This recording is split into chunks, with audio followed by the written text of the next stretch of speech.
Is Etsy still worth it in 2025? And personally, I have two different kind of answers. The first one is yes, if you treat it like a real business. And the second answer is kinda. That is if you want overnight success. But we actually have to go a bit deeper to actually really see if it's still worth it in 2025.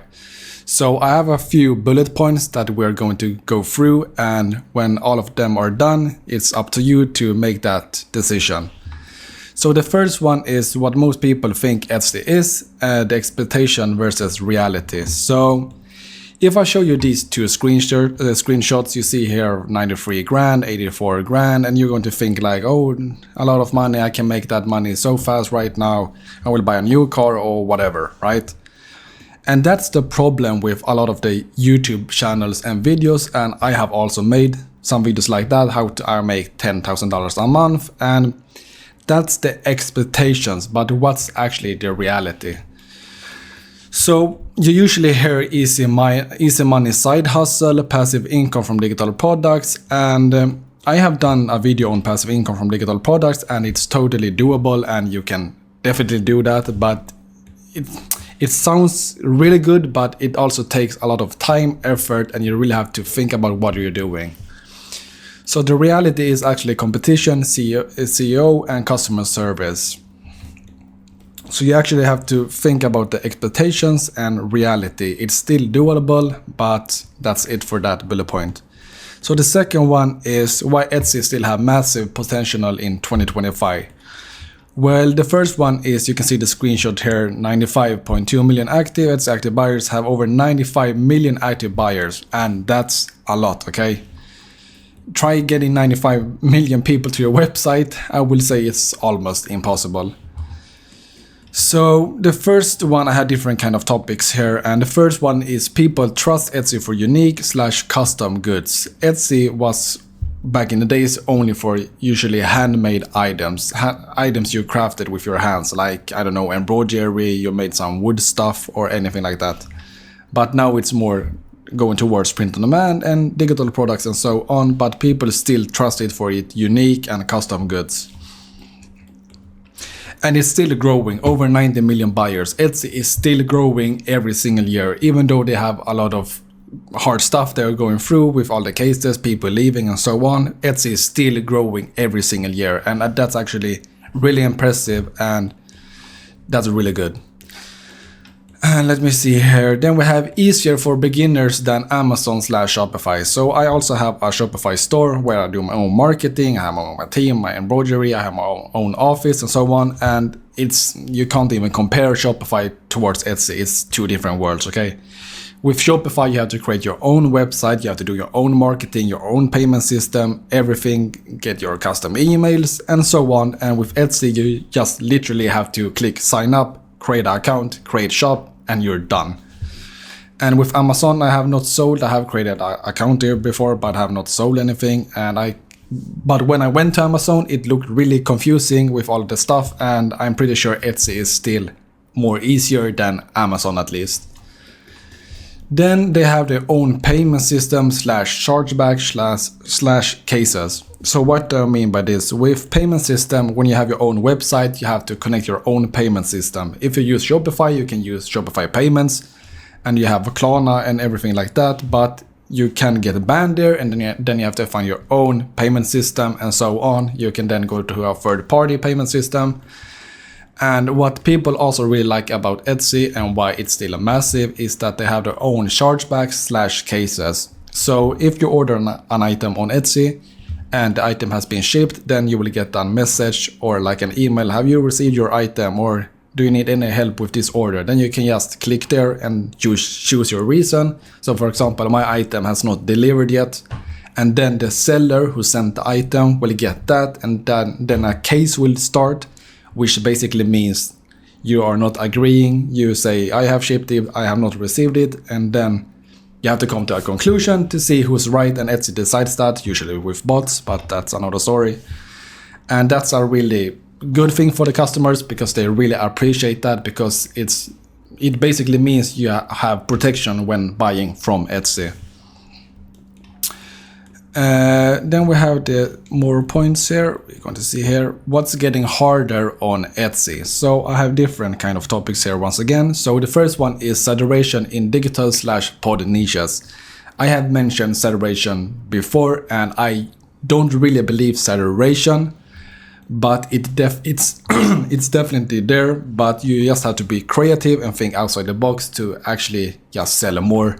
If you're just going to sell a t-shirt saying I love New York, that is saturation because a million people is selling that. But if you do some kind of custom things to it, then you're creative and then you will sell more. I hope that makes sense.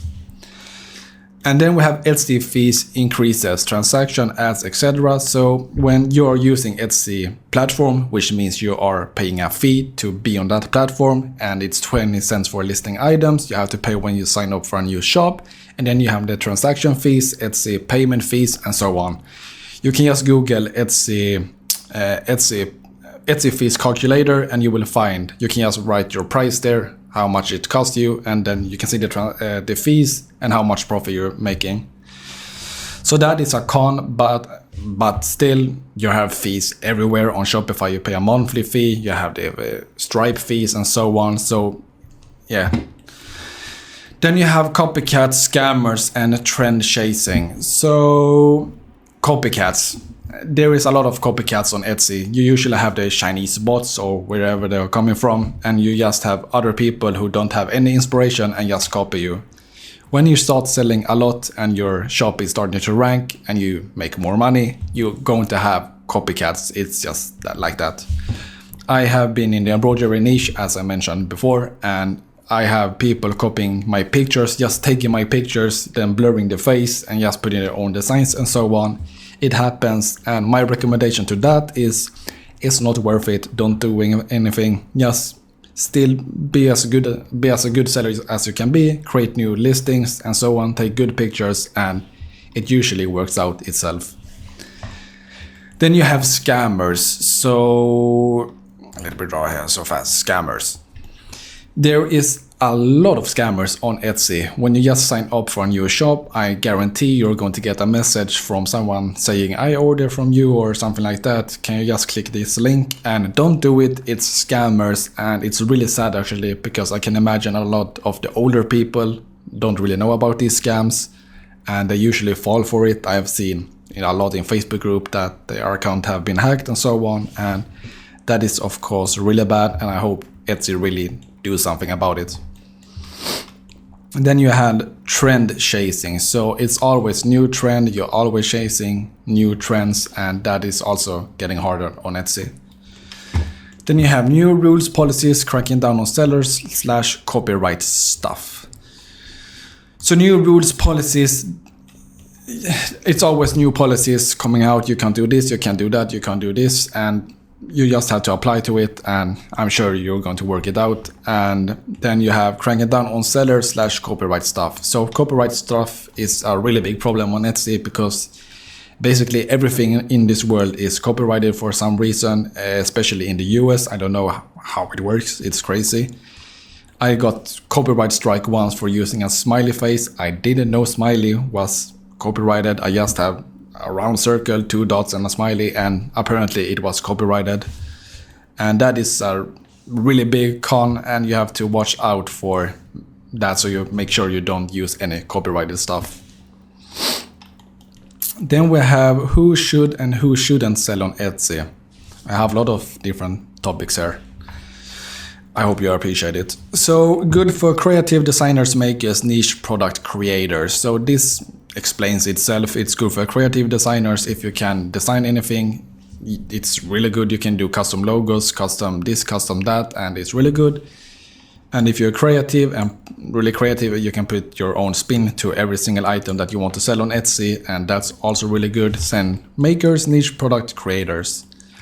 So bad for lazy sellers who want overnight success. So, you see a lot of TikToks saying I make 100K in 30 days and so on, and you think you're going to do that, and you think you're going to get overnight success. You make your shop, and the next week you are a millionaire, and that is overnight success. And with Etsy, it doesn't work like that. Okay, you have to actually pay attention and really do your best to make sure you are just the best seller on the platform.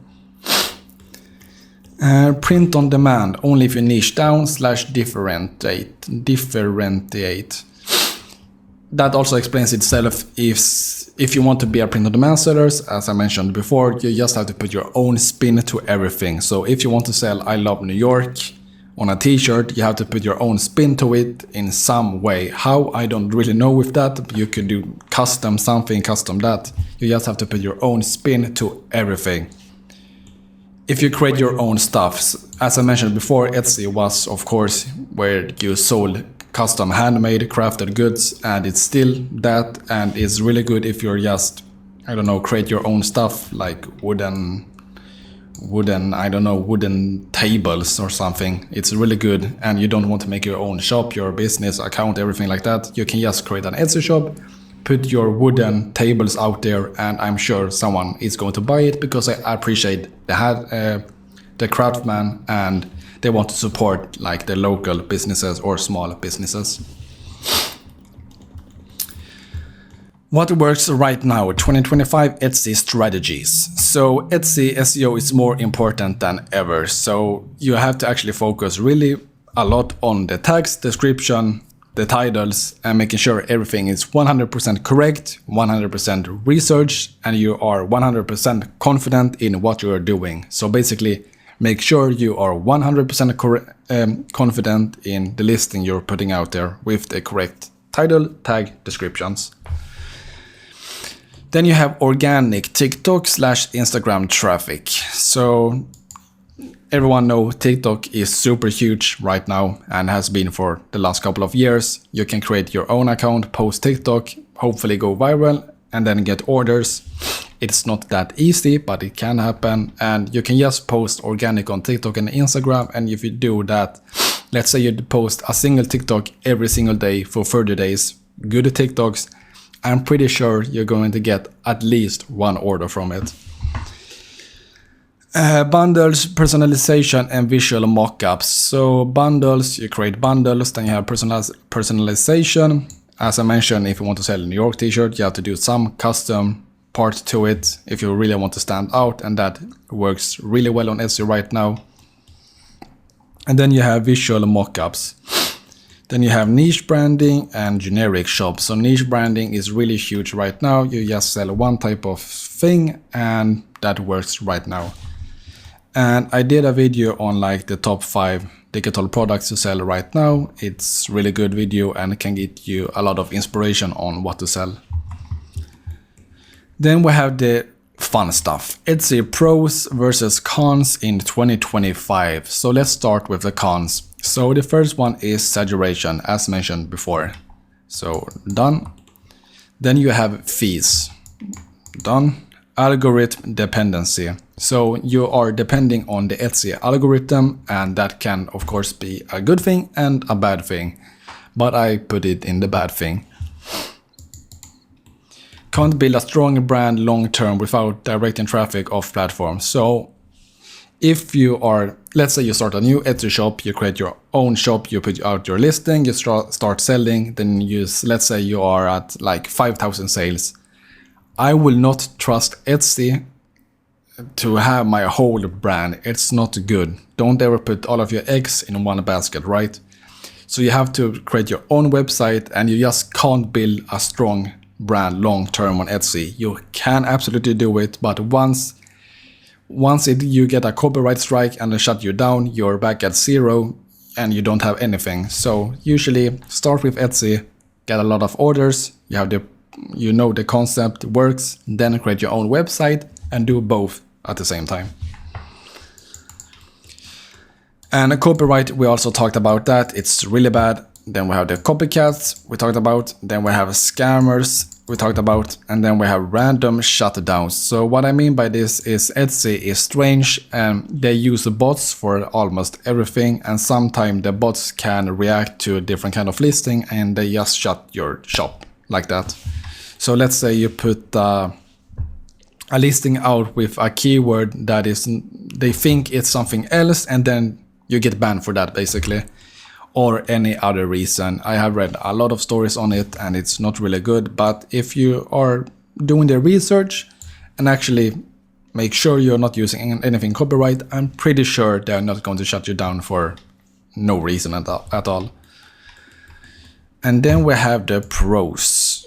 So built-in traffic is very good. Getting customers on your own website is really hard. You have to be really good at marketing, and it's just really hard to get your own customers to your own website. And that's a really pro with Etsy. No website needed. So if you're basically new to the whole e-commerce, create your online business stuff, creating your own website can be really hard even with Shopify.